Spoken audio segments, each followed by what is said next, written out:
Zara Larsson, a voice you may have heard on your radio in the mid-2010s, but didn't quite recognize the face nor attach the name. In the industry for over a decade, fans are finally calling for her resurgence and recognition. With her infectious, siren-like vocals and new single Midnight Sun, it has captivated a corner of the internet. But is this a pebble in the pond, that could finally make people wake up to Zara Larsson? With a nice vocal on her, great stage presence, many have recently asked the question, why isn't she bigger? Comparing new pop girl rises, trying to do the math as to why Zara hasn't been able to break the code. All the way from Sweden, Zara's hits have scratched various corners of the earth. But the desire to be international and break into the US market full-fledged has been a battle, to say the least. Is it finally time for Zara to climb the pop ladder to the next echelon? Or is this yet another artist you'll beg people to listen to without genuine interest and support?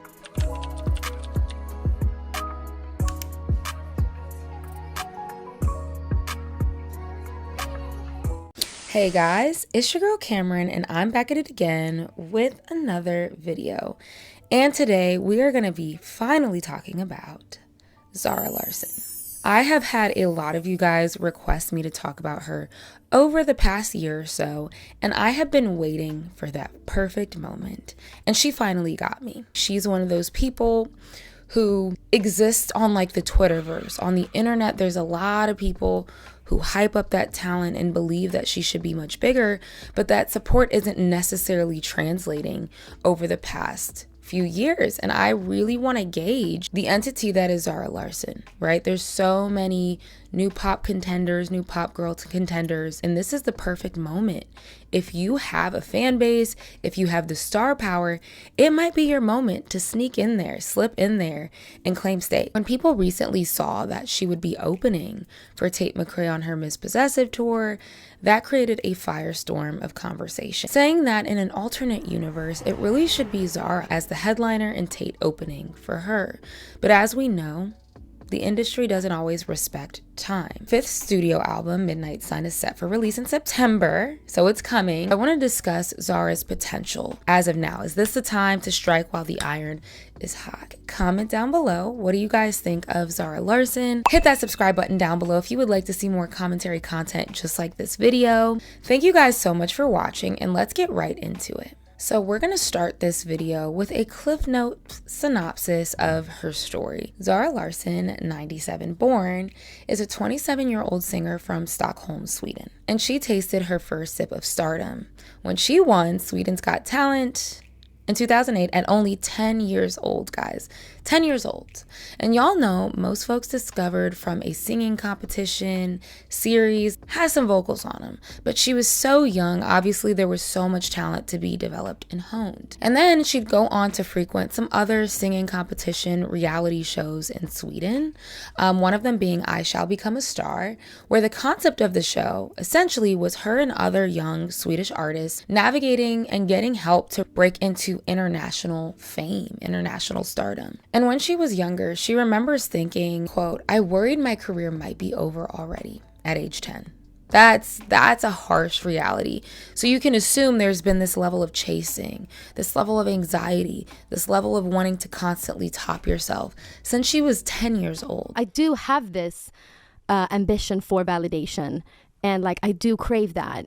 So as early as 11, this has been her mission. Around this time, she and her manager flew to LA to be in talks with Disney, as well as 3 other major labels, so Universal, Sony, and Warner, to land a record deal. But unfortunately, she did not land any contract. They went to the drawing board for about 4 years or so, and she finally signed to a label in 2012 to set out and release her debut album, Debut EP, my apologies. And this garnered some support and buzz in Europe, right? Sweden, Norway, Denmark, those areas. And then she'd go on to release another EP, Allow Me to Reintroduce Myself, in July 2013. Again, a constant theme of reintroduction. She was introduced to her base, to her country, as a literal child. We know the confines already of trying to evolve, and I think this creates a level of identity struggle at a very early age. Who am I? What artist do I want to be? With her being only 10 years old, you have not yet developed your artistic identity by any means. So this becomes a theme and a point of contention very early on, and we'll revisit all of this. It's all going to tie together. So from there, it was a bit of an uphill battle to find international success. And by international, I'm not just speaking on the US market. She really began grasping it in 2015, seeing success with songs like Lush Life, her first major big single, and first entry on the Billboard Hot 100. It was a crush, but I couldn't get in. And Never Forget You, which was an international success and earned her number 13 on the Billboard Hot 100, her highest chart placement in the US. Keep in mind, for singles like Lush Life in 2015, that video has over 860 million views as of 2025, and Never Forget You has 543 million. Not that views are everything, but I want to put into perspective how many people probably know these songs or know who she is, but did not stick around to maybe follow her journey all the way through. And if you go back and listen to these, I can guarantee you've heard these songs. 50-50 chance you did or did not know she sang that. I was like, I've known her name, but why did I not know she sang these songs? So Symphony was another smash success, which released with Clean Bandit in 2017. Just wanna be part of your symphony. That was one of her most recent global smash successes. Global. I don't know how big it was in the US, but y'all know this song. And it also got another breath of life in 2024 when it became a TikTok meme. It was used for this sound, which we will talk about a little bit later. But she keeps finding pockets of success, even after things kind of stalled out. And those types of people make me feel like it's meant to be. It's got to happen for you at some point. Now, for a while there, from 2015 to 2017, maybe even 2018, she was kind of on this run, a run charting internationally. But between her 2017 album and 2021 album, Poster Girl, she admits that it was her biggest mistake to make such a gap between both albums. It took her out the game. It took her out the game for a bit. So with 4 albums under her belt at that point, she's gearing up for her 5th, yes, her 5th, this September, Midnight Sun. Sure, every single release through the years did not stick, but it did seem like she had a pretty solid supportive base in Europe, making this blend of electropop, house, dance with these R&B undertones work. Now, although a lot of her play has stalled, specifically in the US market, she has not charted over here in a very long time. To some people, there was 2 sides of the coin. You either felt like something was missing with her, or you think that she is the truth, that she is what the pop industry has been needing from newer, which I don't even know if you could say she's new, but fresh talent in the 2020s. Let's talk about the supposed to be pop princess. This is a label that a lot of fans have attributed, right? You're supposed to be, you should be, she should be. Where does she exist in this conversation? So Zara's recent single release, Midnight Sun, may not be a charting success yet, over here at least, but for the first time in a long while, people had their eyes on Zara and her talent. Most of the comments begging the question, how and why is she so underrated? The vocals are insane. This feels fun and fresh. It has created this mini moment on a very small corner of the internet. But in this large world wide web and wonky algorithm, trust me, just having a smidge, a corner of the internet can be what you need to kickstart a renaissance, your personal reinvention. And that's exactly what I think had slowly started to happen. So for someone like Zara, it's very possible. Now, as cheeky as the song feels at a glance, or almost garage-like sound as well, it would sound euphoric in a club. The deal was sealed for me though when she did a live performance. If you're a trained vocalist, can you comment down below and let me know what is the exact term research for this video? For someone who's been aware of Zara Larsson, of her existence at least, over, I would say, her career. For one, a part of what goes into her issue, if you're not setting yourself apart, we'll know the song, but we're not going to know your name. Even with Never Forget, big single for her, and So Good in 2017. I definitely heard these, never connected the dots that this was her. And as someone who lives in America, I would be considered a consumer based, somebody that they're looking at when they're trying to break her over into the market. So if I'm sitting here saying, as an avid music listener who likes pop music, who likes R&B, who loves a vocalist, But also, I am a singer. Like, I sing. if I'm not even attaching her name to her biggest songs, there might be a disconnect here. And this is something I came across a lot. A lot of people were like, I just did not know she sang those songs. So before you say it's just me, it's really not. Because like so many of her songs have gotten like so big, but I feel like not a lot of people know who she is. I honestly feel like she could be as big as Dua Lipa if she got the right attention. So I think if earlier on, if they were able to latch onto a persona, an aesthetic, and maybe not immediately off the bat, because you do have to figure those things out. People expect artists to come out the gate, the perfect package, and nowadays that's just not realistic. But she's been around for 10 years. After about year 4 or 5, they should have had a clear direction, and they didn't. If you look back at these music videos, they're kind of all over the place. Her style isn't consistent all the way out or all the way through. She also came up in that era of the Halseys, Alessia Cara, Tove Lo, Jess Glynn. A lot of these artists, maybe except for like Alessia Cara, kind of blended in together. And fun fact, Zara Larsson was actually offered Closer, which Halsey would end up going on to sing, and it would become this smash success. Yeah. And is that the one that you're like, oh, that could have been me? Well, You never know. Like, what if I was on there and it was a complete flop? yeah. Maybe she, like, was the girl who made it big. So a lot of them, to me, blended together at the time, and she fell into this cusp, if that makes sense. A time where a lot of the new girls were cashing in on hits almost effortlessly, often DJ collabs, but the songs were huge. However, you didn't always quite know or care to know the name. It was like a hit factory. Boom, boom, boom, boom, boom. But a lot of them were not able to sustain longevity. If you go and look at the Lush Live video,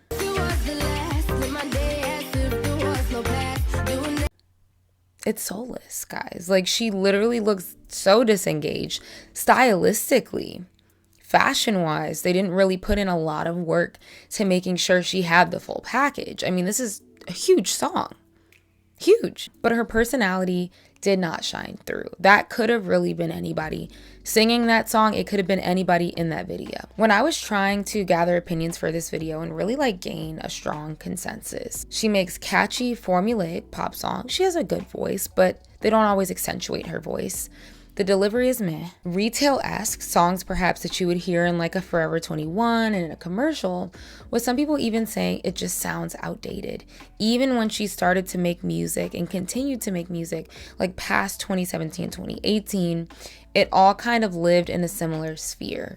And she did really capitalize on that EDM sound.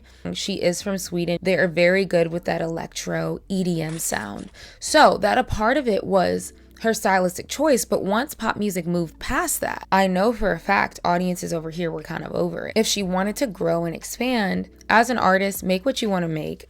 At the end of the day, I think art can be very sacred for people, and it's not always about what we all want to hear.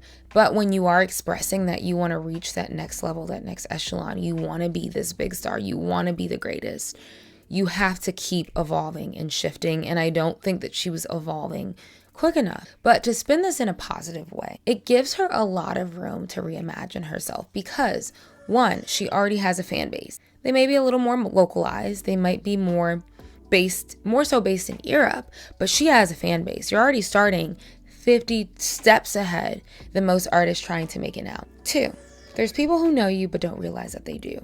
It might make people more inclined to give you a chance. Well, I've heard her before. Okay, she's been doing this. She's been in the game for a minute. Let me give her a chance. And three, there's also people who haven't heard of you. So you're living on all scopes. You weren't on top of the world. So you don't have a lot of people who are like preying on your downfall, naysayers, because there's still a lot of people who aren't familiar with you, it's not computing for them that you're who sang this song. So I think that also gives you a really good launch pad if you use all of the tools correctly. So I don't think it's all bad. I don't think like she's ruined her career and she's used all of the juice in her tank, the gas in her tank. I don't think that at all if they play it right. I think she's in a perfect spot. And with her last two releases, Pretty Ugly and Midnight Sun, just to kick off this era, it's clear that her team is making a gallant effort to create moments like they never have before.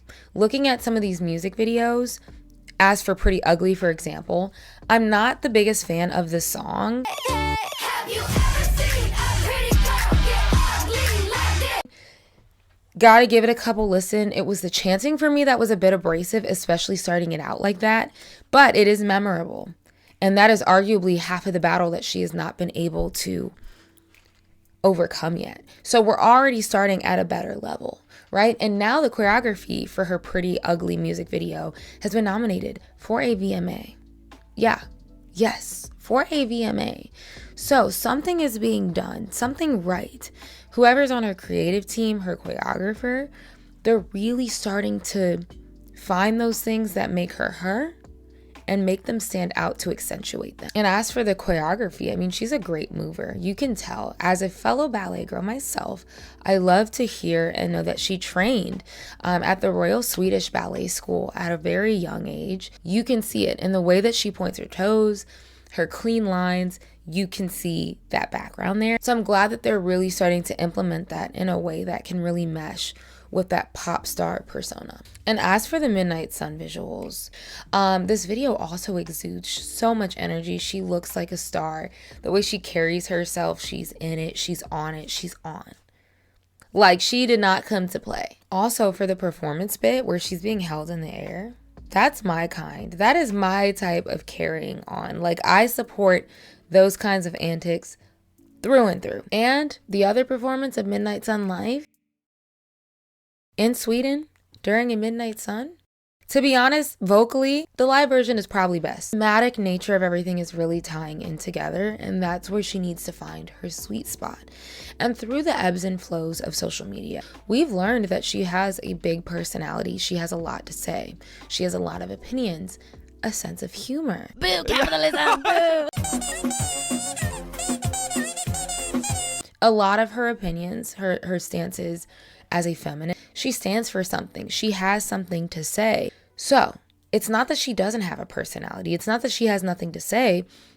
Her creative team was not honing it properly in a way that made people want to turn on the music. And when you really peel those layers back, when you do the research and you watch her interviews, she has this immense passion for her art, for her music, stating recently, I love my life, but there's still this voice in my head that will always kind of be nagging on. Like, you can do more. You can do better. It's kind of annoying to live life that way, but I just want to be the number one, even just for a moment. And I love the attitude of wanting to be the best. I think this also came up very recently during Oscar season. Timothée Chalamet candidly said in his speech that he wants to really still striving to hone their craft because there's tons of people who get famous every single day with mediocre talent. They start something yesterday and they're successful tomorrow. So to me, as a fellow creative, as somebody who has worked towards something my entire life, I find it refreshing that there's people who want to be the best, that there's people that want to be great and aren't afraid to say it. I don't always interpret that I put in the time. That's not off-putting to me. That's inspirational. So it just made me kind of tie that in together. And there might be some people who say she wants to be number one. No one knows who she is. I think that's a very lazy take because she is one of those people. She's an anomaly. She's been working towards this since she was 10 years old. And just because you don't see it and you haven't paid attention doesn't mean, in my opinion, that she does not have the right to feel that way, that she's striving towards that. She didn't just start doing this yesterday. So with all of this, there has been this subtle rise in calling for Zara's resurgence, stat ASAP. As we know, a resurgence or takeoff has been happening for many of the girls as of late. You have the rise of Chappell Roan, Sabrina Carpenter. In other cases, a reemergence of artists like Tinashe and Kehlani, for example, restructuring their careers later in the game and reaping success. You have Kehlani, who's about to be on year 10. She's past year 10 of her career publicly, and she's about to land her biggest solo hit of her career with Folded, which has been on repeat, by the way. Tinashe with her summer hit, No Broke Boys remix. After all of this time and the fruitfulness that she has seen independently with songs like Nasty, everyone is realizing if you use social media right, if you use your tools right, and you also work on your craft, the ability to rebrand and trend is possibly more tangible than ever. Is it fully ever over for someone anymore? The ones with talent, at least. I don't really think so. And then you have new fresh faces in pop like Tate McRae, who's been crushing it lately, Addison Rae, who's kind of on the rise, who hold controversy talent-wise themselves, with audiences split on their talent threshold. Many people have posed the question, if they're being given a platform and the time of day with debatable vocal talent, Zara can sing her face off, dance her ass off, has stage presence, and exudes personality. It should be her. And as much as I understand where a lot of you guys are coming from, I don't think that's a irreasonable stance to have. I would argue that as much as a lot of you guys want to pull for your favorite artist, I think one of the least effective things that you can do in the worst ways to bolster support for your fave is by way of pitying them, especially by comparison. Well, they're here, so they should be here. That's not fair. And it might not be fair, but I think that creates a level of sympathy surrounding them, when in reality, I don't think the artists want a lot of that. They just want you to listen to the music and spread the word. As a fan, how can you frame the Zara agenda without layering it with pity? And I've struggled with this as well with some of my favorite artists. So again, I don't have all the answers. What do you guys think is the most sustainable way to do that? But I think sometimes we lose sight of the point. We're pushing for someone to the point where it becomes annoying because it's like always in comparison to someone else. And it becomes pity and it becomes sympathy support. And that to me is never sustainable if people don't build a genuine interest and liking for someone. And that makes them a direct target for unfair criticism. Like, people are going to go out of their way to humble them, to humble you. For example, when Zara landed the opener spot for Tate McRae's Miss Possessive Tour 2025, currently putting in her bid as a new pop it girl hopeful, she's trying to be up here. And despite what the general public may think, maybe not the general public, maybe just the internet streets, she's been very successful at gaining and sustaining an audience, even if you're not a part of it. We cannot deny that. She would not be selling out these big venues if she wasn't. And some people were very shocked and offended when they found out that she was opening for Tate. She's been around. She got bigger hits than Tate McRae. She do. Why is she this late in the game opening for a newer artist? All of this commentary on what should be something like, oh, dope, like she's gonna maybe get new fans. They're dancers. They make pop music. This could be a great opportunity for Zara to promote herself in the US and gain some fans.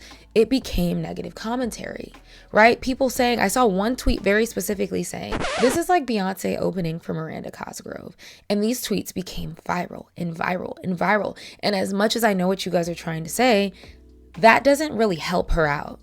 It doesn't. Mind you, her and Tate McRae have had two totally different career experiences. Although Tate is, yes, not American, she's Canadian, she A, has leveraged the American music market, and we have a lot of Canadian artists who make a very smooth, easy transition. B, she has leveraged the social media model very early on, doing covers and connecting directly with the internet. So there's less hurdles she has had to get through to get there. And that's kind of also why there's created what people feel like is an imbalance and talent threshold, how they're being pushed where they are. So we can't quite look at them the same in that way.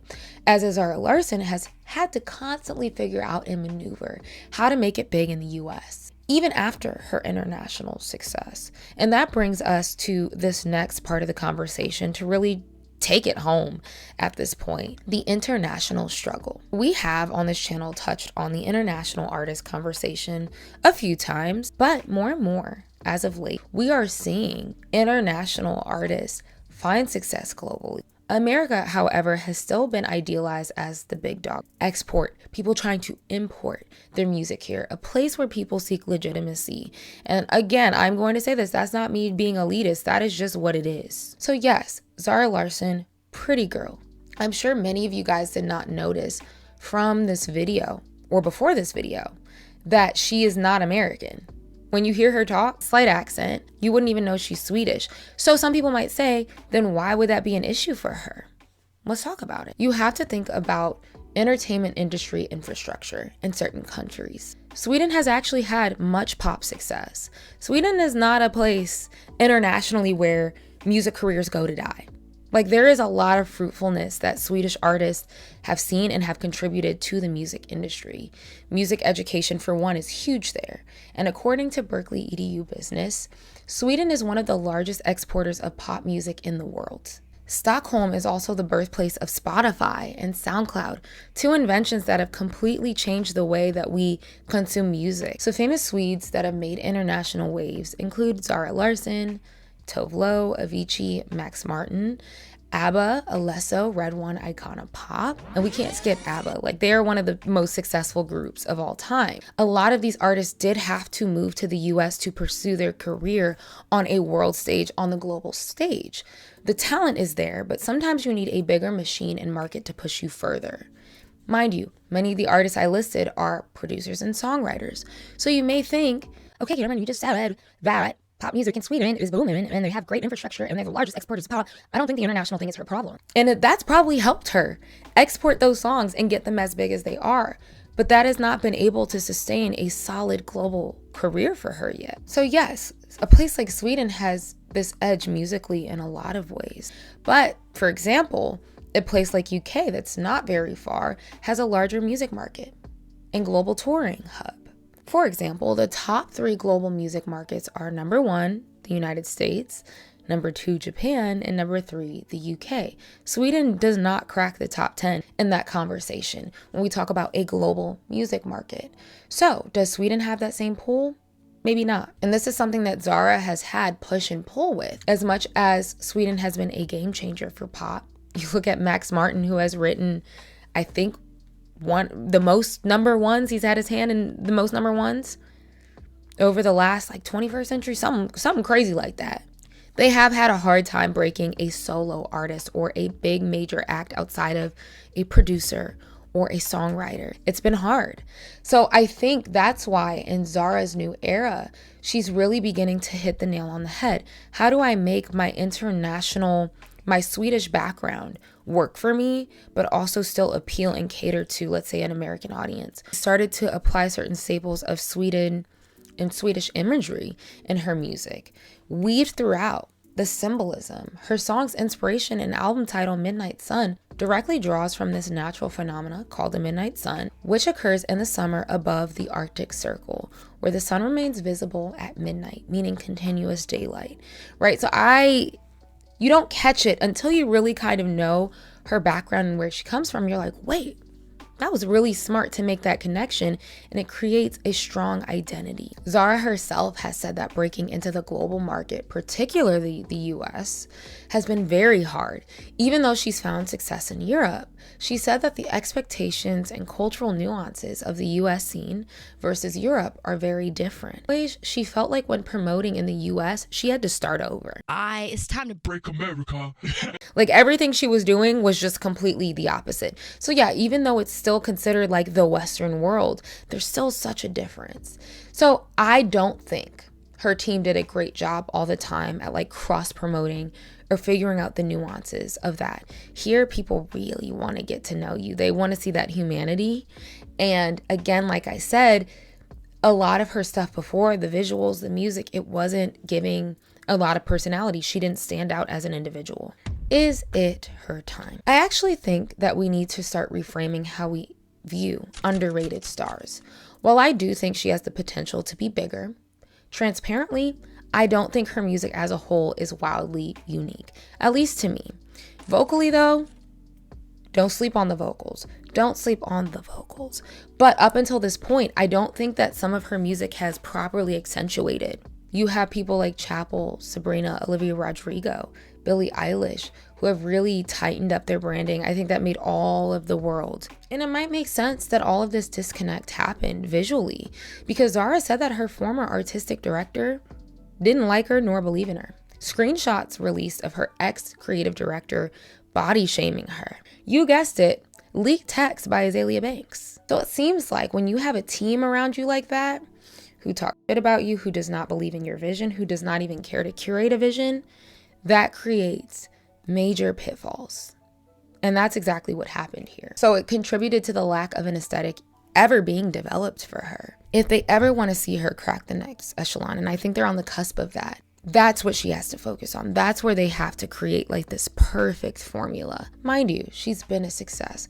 25 million monthly listeners is no joke. That ain't no failure. I hope this album gives more of that. I'm really excited. I definitely will be listening to it and tuning in on my Patreon when that drops. So keep an eye out. Link is below. Moral of the story: what makes Zara Zara? And I think the new single gives something a bit reimagined and fresh, but it's in that direction. What makes her her? What makes you you? And although the single may not be everyone's cup of tea, her direction may not be everyone's cup of tea, it's daring. And that's something that I think is needed more than ever in the musical landscape right now. So guys, that was my thoughts and my kind of deep dive analysis on Zara Larsson, the figure that she is, the figure that she wants to be, and if she has the potential to be that next big thing. So thank you so much for watching. Hit that subscribe button down below if you'd like to see more videos like this. Turn on those post notifications so that you're aware of when I post. And I will see you guys in my next video. Bye.